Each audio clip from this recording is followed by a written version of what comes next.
কোনো ফকিন্নির ভূত এটা ঠেকাইতে পারবে না। হয়তো ফকিন্নির ভূত করলে হয়তো কেউ কেউ রাগ, আর আমি নিজেও তো ফকিন্নির ভূত।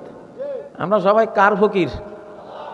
আল্লাহর ফকির। আমি ফকির, বাবাও ফকির, মাও তো কি ফকির। নি তো ফকিন্নির ভূত, এটা তো হলো সম্মাননা। এটা কি?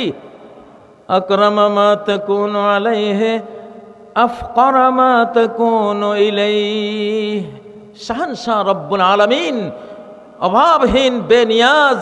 তুমি তার সামনে যত ফকির হবা, ফকিরি করবা, যত বড় কাঙ্গাল, ভিখারি, ভিক্ষুক হইবা, তত বড় অনারেবল, তত বড় সম্মানিত হইবা তুমি। ফকিরিটা সব জায়গায় নিন্দনীয়, খারাপ। ইল্লা ফি মাওদিন ওয়াহিদ, এক জায়গায় এটা সর্বোচ্চ সম্মাননা। সেটা কোন জায়গাটা?